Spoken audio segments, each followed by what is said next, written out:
অর্থনীতিতে সুদিন আসছে শীঘ্রই। চরম সংকটের মাঝে এমন আশাবাদের কথা বলেছেন মাস্টার কার্ডের এশিয়া প্রশান্ত মহাসাগরীয় অঞ্চলের প্রধান অর্থনীতিবিদ ডেভিড মান। তার মতে দেরিতে হলেও সুদের হার বৃদ্ধি, ক্রলিং পেগ চালুর মাধ্যমে বিনিময় হার বাজার ভিত্তিক করার চেষ্টা এবং নীতি সুদ হার বাড়ার ফলে ডলারের উচ্চ মূল্য স্থিতিশীল হতে চলেছে, মূল্যস্ফীতিও কমবে। আলোচনায় বাংলাদেশ ব্যাংকের সাবেক গভর্নর ডক্টর আতিউর রহমানও বলেছেন, ঝড় থেমে গেছে, এখন অপেক্ষা সবকিছু ঠিক হওয়ার। রিজভী নেওয়াজের রিপোর্ট। এখন জন্ম সনদ দিয়ে খোলো বিকাশ স্টুডেন্ট অ্যাকাউন্ট।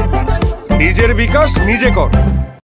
ঢাকায় মাস্টার কার্ড ইকোনমিক্স ইনস্টিটিউটের আয়োজনে অর্থনীতিতে বৈশ্বিক এবং বাংলাদেশের ঝুঁকি নিয়ে সেমিনার। মূল প্রবন্ধে প্রতিবেশী দেশগুলোর তুলনায় সামষ্টিক অর্থনীতি ব্যবস্থাপনায় দুর্বলতা এবং সক্ষমতার জায়গাগুলো তুলে ধরেন সংস্থাটির প্রধান অর্থনীতিবিদ ডেভিড মান। As confidence comes back and as spending comes back, you also can see, yes, inward remittance can come, but also spending can be there. But I think the other good news is those remittances still have room to grow some more, especially as that confidence remains in place and people feel that there is this stability on the exchange rate, that it's at a value that is fair enough to be converting from dollars from abroad and sending them back.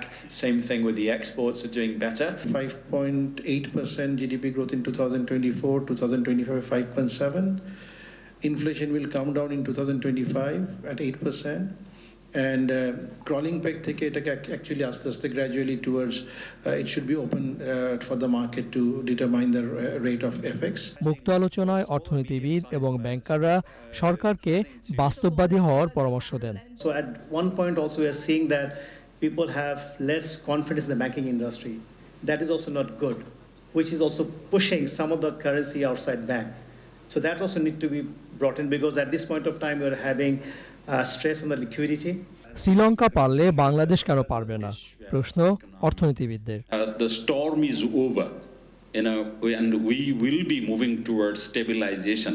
And I also want to bring in the realization, as Mahabub was telling, the moment we realize that there is a problem, then only we can go for solution. আলোচকরা বলেন, সামনের দিনে অর্থনীতি যেন আবারও পথ না হারায় সেজন্য দরকার সরকারের শীর্ষ নেতৃত্বের দূরদর্শিতা, প্রজ্ঞা এবং কঠোর সিদ্ধান্ত নিতে পিছপা না হওয়া। Rizvi Nawaz, channel I, Dhaka.